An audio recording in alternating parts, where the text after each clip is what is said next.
अमीर नाम का एक लड़का लखनऊ के पास एक छोटे गांव में रहता था।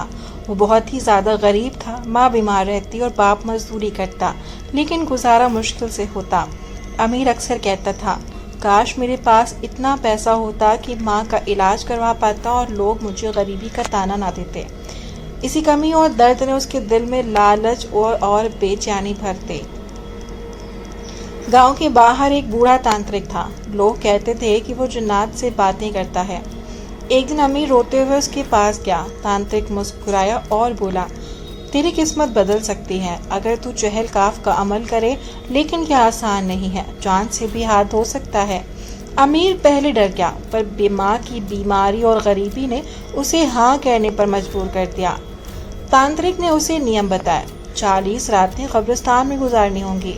हर रात आधी रात को एक पुरानी कब्र पर बैठकर आयतें उल्टी पढ़नी होंगी, जो शरीयत में मना है। किसी से बात नहीं करनी, न हंसना, न डर कर भागना। अगर बीच में छोड़ दिया तो चहल काफ के जिन उसकी जान ले लेंगे। पहली रात अमीर कब्रिस्तान में गया। चारों तरफ अंधेरा, हवा सरसराती और कुत्ते रो रहे थे।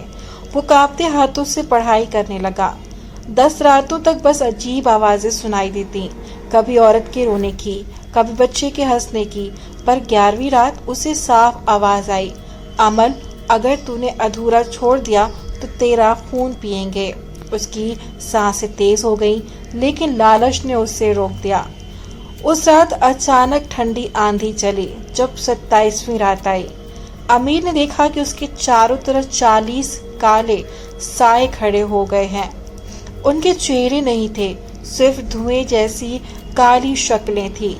उन्होंने एक साथ कहा, हम चहल काफ हैं, अब तू हमारा है। अमीर उठने लगा, मगर उसके पैर जमीन में धंस गए। उसने चीख मार कर कुरान की आयत उल्टी पढ़नी शुरू की। साए हंसने लगे और हवा कांप उठी। 40वीं रात गांव वालों ने कब्रिस्तान से भयानक चीखें सुनी। लोग दौड़े तो देखा, अमीर की देह आधी जली हुई थी। उसकी आंखें सफेद हो चुकी थीं, जैसे जिन्न ने सब कुछ निचोड़ लिया हो। लेकिन उसके होंठ हिल रहे थे और गहरी गूंजती हुई आवाज आ रही थी, अब मैं जिन्नों का गुलाम हूँ, कोई मुझे आजाद नहीं कर सकता। उस दिन के बाद अमीर पागल हो गया।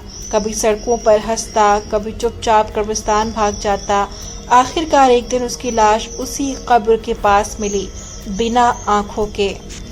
गांव वाले कहते हैं, जिस कब्र पर अमीर ने अमल किया था, वहां रात को 40 साए घूमते दिखते हैं। अगर कोई पास जाए तो अचानक ठंडी हवा में कान के पास फुसफुसाहट होती है, चहल काफ का अमल अधूरा मत छोड़ना।